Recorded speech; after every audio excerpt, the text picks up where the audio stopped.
Good day everyone, I am Geraldine Umpad. How to create a bootable. First, i-download yun na nimo ang Windows 10. Usa ka mag-download sa Rupos. Kaya di man na nimo makuha ang kuan mo diretso ka Rupos nga wakay Windows 10. So dapat mag Windows 10 jud ka. So mo na wala na ko na video ang kuan how to kuha na ko ang Windows 10 pero na through process ang kanang bootable. So mo ni derive din nara kay pisliton, and then kanang mga arrow tanawa lang na ara nimo makita nga diyon sa nako pag-download sa bootable. And then once na naka-ready na color green dira but pasabutan na kanang padung na siya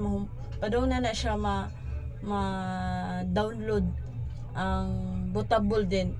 After na kay ako ra na ipakita to sa file kung na kuha na ba ang bootable, ang bootable ba na download na ba gyud, na okay na ba gyud siya.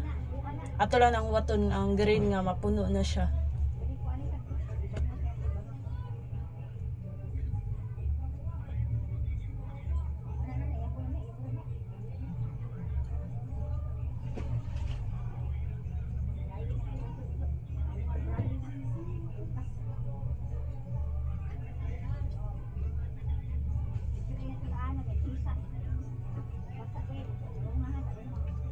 Medyo lag.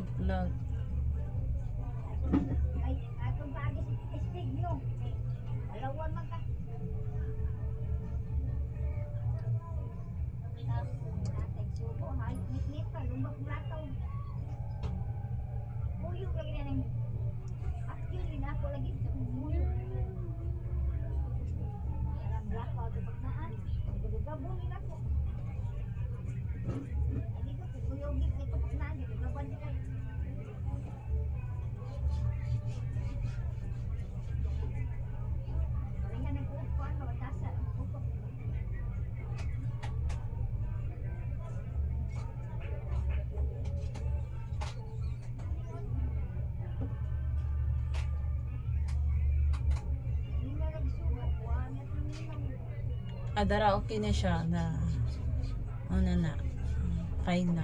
Thank you.